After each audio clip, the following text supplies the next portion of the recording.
Section 14 of the Violence Against Persons Prohibition Act of 2015 makes provision for the creation of a register for convicted sexual offenders, which shall be accessible to the public. Nigeria's Sexual Offences Act details what these sexual offences are and what punishments are prescribed for them.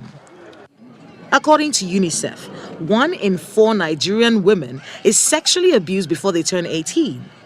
Adding to this tragedy is the fact that many of these cases go unreported. What if I say I've been raped, I'm damaged? We start looking at ourselves as if the physical container that we are is our internal value. Courts are backed up with cases for a long time. So you see the length of time that it takes for one case to get decided. And then the victim starts asking herself, is this what I want to carry all over my life?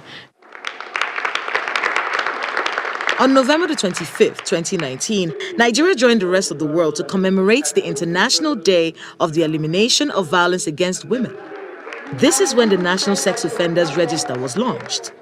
But how do Nigerians feel about the Sex Offenders Register? Poor people will be on this list more than we have the rich people or the people that can buy their way out of things in society. It's a Nigerian culture. It's not all about implementing the law, it's enforcing it.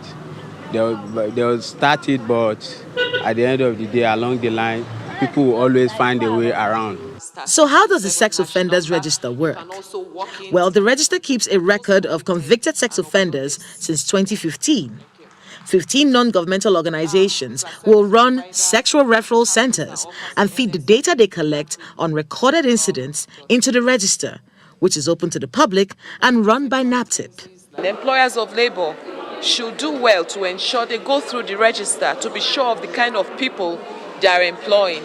Law enforcement runs us through the challenges they face in prosecuting sexual offenses and what victims need to know. Until we break this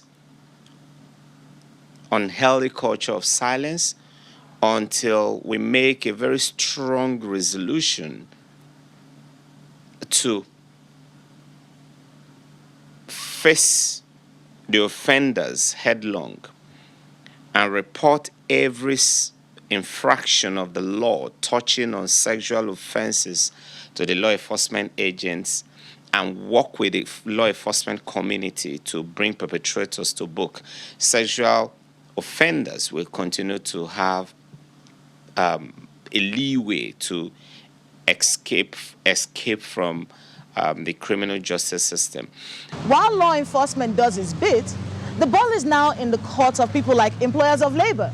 Before you hire someone, check if they're registered sex offenders.